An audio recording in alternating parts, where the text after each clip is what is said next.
Rikthehemi më njëherë në studio për të biseduar dhe për të mirëpritur në studion tonë një grua që ka kthyer pasionin në profesion, një themeluese e Jehona Academy, tashmë e njohur në të gjithë vendin. Me një përvojë të gjatë në fushën e grimit dhe stilimit të flokëve, ajo dhe është frymëzim për shumë vajza që duan të ndjekin në rrugën e bukurisë profesionale. Përmes akademisë së saj, ajo jo vetëm që ndan dije dhe teknika të ndryshme, por edhe motivon të rinj të ndërtojnë karriera të suksesshme. Tashmë që kemi parë shumë prezente edhe në vendin tonë, shumë vajza kanë marrë të themi rolin dhe karrierën dhe të gjitha këto të themi profesione nga një profesioniste siç është edhe Jehona. Sot do flasim për rrugtimin e saj, organizimin e akademisë, trendet e fundit dhe sfidat që kalon një grua si përmarrëse. Faleminderit shumë Jehona që u zgjove bashkë me ne me ritmin e ditës. Faleminderit shumë edhe për ju, faleminderit për ftesën, është kënaqësia ime. Është kënaqësi kur flasim me grua shumë të suksesshme, me një grua e cila tashmë në vendin tonë është mjaft e njohur, qoftë si Jehona Academy, qoftë edhe për stilimin dhe grimin që ju e krijoni në hapësirat tuaja. Mirë po unë dua fillimisht të di se cili vetë është ky radhazi që për ty që organizon një akademi të tillë dhe që me të vërtetë të paktën kohët e fundit ka marrë një famë shumë të madhe. Viti në Maqedoni është viti 9. Tash kemi startu me pjesën e akademisë. Është një vit sfidues normalisht, kështu që të marr parasysh edhe pjesën që jam pak a shumë me angazhuar edhe me familje, ku unë që 4 muaj veç se kam lindë edhe fëmijën e 5. Jemi pak edhe stresues në atë pjesën që është tu edhe familja pak ma shumë, po këtë periudhë jemi pak si në pauzë, ku kena me startu vetëm për shtatorit, se po duhet edhe mi përkushtu edhe pjesës djalit, se është shumë i vogël. Normalisht. Prej shtatorit kemi me startu edhe me kurset të reja tash. Që gjithmonë organizohen në hapësirat tuaja dhe deri më tani në fakt kemi parë shumë vajza që kanë dalur me një përvojë, me një profesion me teknika shumë të avancuara, do të thoja, të cilat i mësojnë edhe përgjatë akademisë tënde. Nga kur ke filluar që kanë ndryshuar shumë brende në fakt të grimit që nga fillimi yt deri më tani. Më thuaj pak si kanë qenë fillimet e tua, si mban mend fillimet? Sa ka qenë sfiduese? Normalisht që ka qenë shumë sfiduese, po qënimi jam gjithmonë ka qenë fillimisht edhe nga familja, gjithmonë ka qenë ajo që unë të jem pikëspari e shkollume në pjesën akademike, ku jam unë edhe magjistre ekonomisë. E provova vetin isha edhe në bankë edhe në arsim, po nuk musha me gjithë vetën, nuk isha ajo që mu më flenke në zemra mas shumë të në qato profesione. Të marrë parasysh që gjithmonë jam mirë me pjesën e artit, pjesën e pikturës, gjithë shka që ka të bëj me dur, e kom dasht, e kom adhuru. Kështu që nuk shkojsha në punë, po nuk isha e plotësume në atë shpirtin tem. Kështu që edhe vendosa me një shku, me një trajnem shumë afat shkurt, po qëllimi jem ka qenë gjithmonë për me marrë mësim. Nuk kam shku as një zanat, kam shku me një trajnem shumë afat shkurt edhe mbas trajnimit kam fillu me hap akademian. Kam fillu pika parë, kam fillu me një salon i vogël, ku kemi pas një karik. Me ëndra shumë të mëdha. Me ëndra shumë të mëdha, po ka qenë shumë interesant sepse kur vishin klientat gjithmonë të ishin nuk e di që është regulan, po mënyrën që është e grimon vetin edhe që mban vetin, në komarë dhe e kam besimin të te. Për mu kanë shumë knaci, po dhe njëkohësisht edhe sfit, se nuk kam pas shumë kontakte tja zakonshme me njerëz, se kur jemi një studio, ki kontakte tja zakonshme me njerëz ndrysha. Po për mu ka qenë një zhvillem shumë ma i madhë, varsisht asajna që unë vetë se isha një person i arsimum, i shkollum, po kjo ishte një pjesë tjetër, një pasion që përmbush më shumë. Më shumë, fakt është. Unë dua pashtu të flasë edhe për hapat e para, kur e ke hapë edhe akademinë, sepse akademia është një përgjithësi shumë e madhe. Unë jam shumë sigur se si një grimere, kur e ke një nuse, është përgjithësia shumë e madhe, sepse është dita e saj më e rëndësishme, mirë po pashtu edhe akademia, sepse nga ajo akademi dalin edhe shumë grimere profesioniste, do me thënë edhe ato do të bëjnë të themi profesionin e njëjtë. Si ka fillu në fakt e gjithë akademia para 9 viteve, si filluan trajnimet, si kanë që fillimet e deri më tash jeni një staf sa e diun shumë i zgjeruar. Po, është shumë e vërtet. Thash të marrë parasysh që unë nuk fillova prej zanatit. Fillova për një trajnimi të afashkurt. Edhe ku jam deri më sot. E pasha të marrë parasysh për shembull tash nanat e kanë kohën e kufizume. Vajzat e reja janë edhe në fakultet se dojnë edhe ato mu aftësu nanën akademike, po njëkohësisht dojnë me pas edhe një kurs, një zanat. Kështu që për atë arsye edhe e pashtë të arsyeshme, edhe u lumtova tregun më shumë të pjesën e Maqedonisë, ku mungoj ke një shkollë në gjuhën shqipe. Fillimisht erdha në Maqedoni në Shkope dhe u interesova çka duhet konkretisht për me pas për me hap një akademi.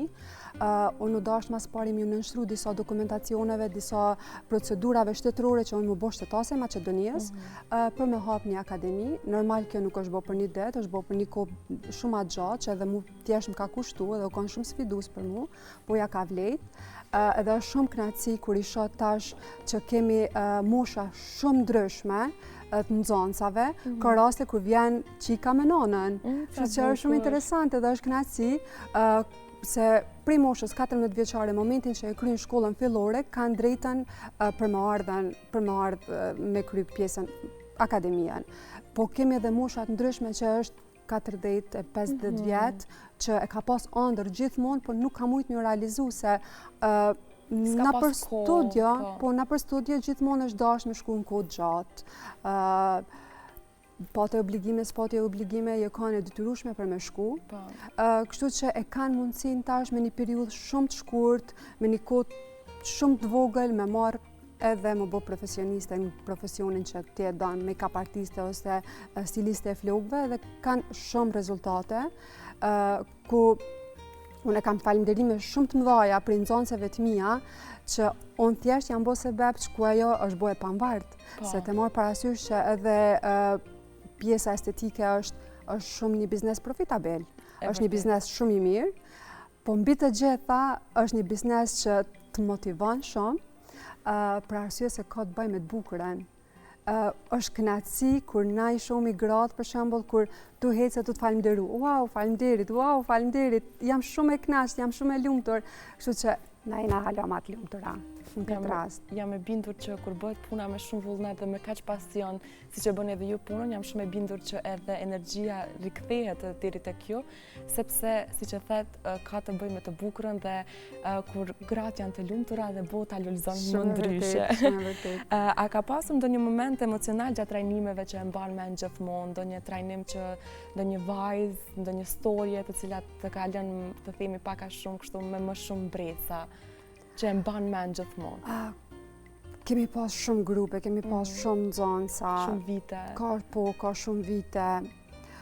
Na kena shumë momente të mira me nxënësa. Unë jam shumë e afërt me gjitha nxënëset, munona më kanë shumë transparente me ta, diskutoj gjithçka me ta. Bile shumica e vajzave thonë ti pelun rolin e psikologës, kështu që munona maksimum një përshtat vajzave rrethit.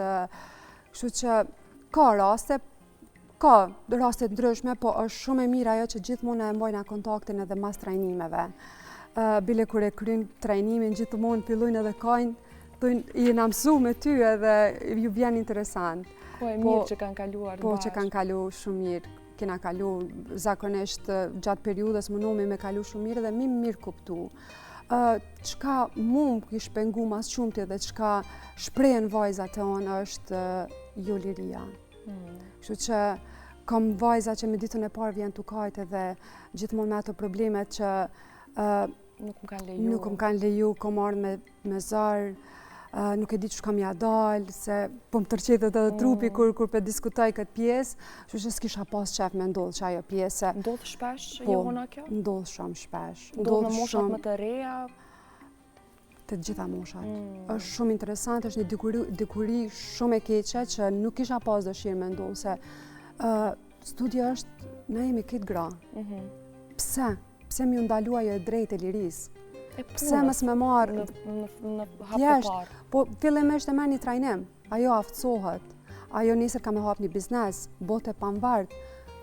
Po që ajo vajzë, që ajo gruaje, ka me ndihmu familjes, ka me ndihmu burrit, ka me ndihmu familjes burrit. Shumë e vërtetë. Kështu që për fëmijët e vet, ajo ka më kone shumë e panvart. Kështu që ajo pjesën prek mas shumëti, që kisha pas qef me përmen që s'kisha dasht heq me ndiku ajo pjesë e dikurisë. Shpresoj që me të vërtet të paktën vitet që po jetojmë tash me një, domethënë me harxime shumë të mëdha materiale, ku edhe nuk është vetëm pjesa e harximeve, mirë po edhe pambarësimi i vajzave, duhet të jetë në nivel sa më të lartë.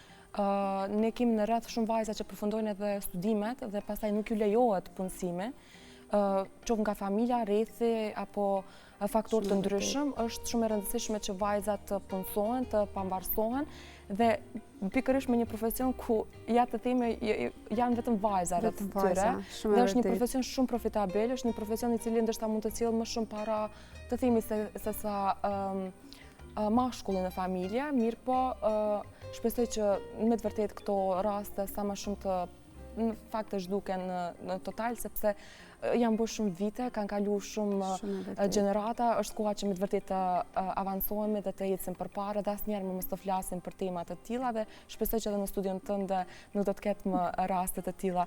Jehona, unë as pak nuk dua të lëshoj nga studio pa na thënë edhe trendet, gjërat e bukura që po ndodhin në vitet e fundit mund të themi, sepse pak a shumë trendet e vitit 2024 dhe 2025 janë të ngjashme, mirë po më tregon më shumë për bazën e make-upit, më tregon diçka për bazën se si duhet një vajzë të bëjë një grim ditor, mirë po ndoshta edhe deri pastaj do të flasim edhe për dukjen e nuseve. E nuseve tradicionale.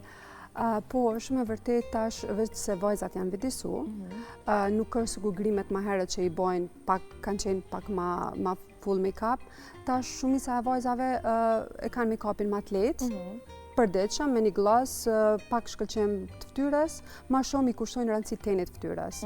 Përpara gjithmonë ka qenë pjesa e syve, të grimit të syve më kanë ma i theksuar, tash jo, pjesa një ten i lehtë, qërpekt pak boost, kështu që janë vedisu në atë pjesë. Edhe trendet e nuseve kanë ndryshu të marrë parasysh për fillimit që karrierës që kanë fillu, ma herët janë grimu jashtëzakonisht ma shumë nuset me fustan të bardhë.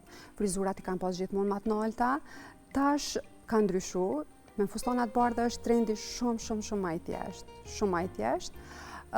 Kurse tek nuset tradicionale, unë nuk kisha dashur me hup traditat, të marrë parasysh që na kemi veshje të bukur, veshje stoli, që duhet aksesorë të ndryshëm, po edhe në kokë, kështu që pse jo mos me pas një dukje pak ma të ranë. Normalisht. Sa i kushton normalisht si një grimere profesioniste, i kushton edhe shumë rëndësi edhe lëkurës, mirëmbajtjes së fytyrës. Sa janë vajzat pak të edukuara edhe në këtë pjesë, dhe sa është e rëndësishme që të përdoret një trajnim, të themi ditor, të cilën e përdor çdo vajzë para se të aplikon grimin? Po, shumë e vërtet, tash rinia sidomos janë shumë të informuar, sepse rrjetet sociale ja ka mundësu për edhe e dinë edhe gjuhën angleze dhe tash pak ma shumë janë të informuar rreth grimit, ose edhe unë personalisht kam shumë atlet, për shembull me krahasu vitet kalume me tash, se tash i kapin gjona ma mirë, se janë ma rrjedhshëm, janë edhe në rrjetet sociale, gjithçka është e shpjeguar, kështu që kur e bojnë edhe punën praktike veç po janë të përgatita. Kurse mosha madhore është pak ma ndryshe, nuk janë ashtu të informuar atë shumë, po ndodh për shembull që i informoj merre këtë produkt, përdore këtë produkt për shembull, po vajzat e reja janë jashtëzakonisht tepër mirë. Tepër është kënaqësi edhe është për lavdat. Është e vërtet, sepse kohën e fundit me të vërtet po kemi shumë informacione, kemi qasje shumë të lehtë produkteve. Kemi pak problem këtë pjesën e produkteve, sepse nuk i kemi as në vend dhe as në rajon. Duhet të shkojmë në vende të themi pak sfida më e madhe. Më e madhe, sidomos për një grimere ku përdorni shumë grime nga brendet shumë të ndryshme botërore, mirë po nuk i kemi në vend. Unë njëkohësisht dua të pyes Jehona si po shkojnë edhe të gjitha caktimet e datave, nuseve, për këtë vit si qëndron?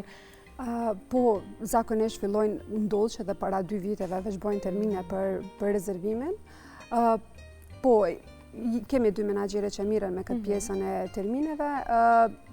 për mua shumë e lehtë, se tregova që tash këtë periudhë po duhet më përkushtua edhe pjesës familjare. Kështu që stafi ma mundson që t'jam e qetë. E kam një staf mrekullueshëm që i bën organizimet e datave caktume, ku jam prezent për gjitha ato termineve që caktohen në studion tonë. Kështu që është kënaqësi edhe kur e ki pjesën e stafit shumë të mirë. Për mua u kon shumë e lehtë për me pas një staf shumë të mirë, se kur e ki akademien dhe i përzgjedh nxënësat, që realisht i ki një pëlqyeshmëri për ta.